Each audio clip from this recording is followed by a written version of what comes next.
Het spoor tussen Ljouwt en Haas en Ljouwt en Starem is zo'n een flinke vernijing ta. Oer een paar weken wordt op begonnen met het werk. Op de drukste dagen met 70 man tegelijk.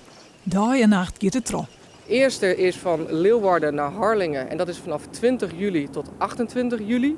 En de tweede periode is van 7 augustus tot 18 augustus. Het zijn 2 keer flinke periodes, maar we proberen ook zoveel mogelijk werk in 1 keer te doen. Ja, om de totale hinder voor de reizigers zo min mogelijk te houden. Er moet heel wat gebeuren, maar dat wil net zeggen dat het spoor nou onveilig is.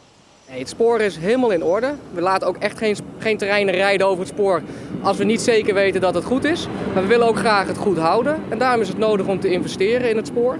Het werk is dus hutnedig, maar reizigers zitten er zelfs nooit op te wachten. Simmerdijs ben er minder voor eens onderwijs. Toeristen maken hier gebruik van de trein. Vooral een soort mensen die naar de eilanden gaan. Wij zorgen ervoor dat ook toeristen met al hun bagage en eventueel fietsen met de bus mee kunnen richting Harlingen en richting Harlingenhaven. Er worden nog kortingsacties ingezet?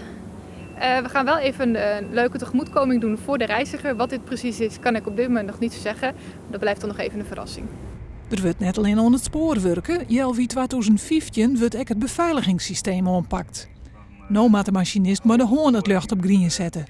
Een ouderwets systeem dat haast alleen nog maar in Friesland gebruikt wordt. Ja, het wordt vernieuwd omdat er eigenlijk een moderner systeem beschikbaar is dan dat er nu wordt gebruikt. En met dat modernere systeem zitten een aantal voordelen aan.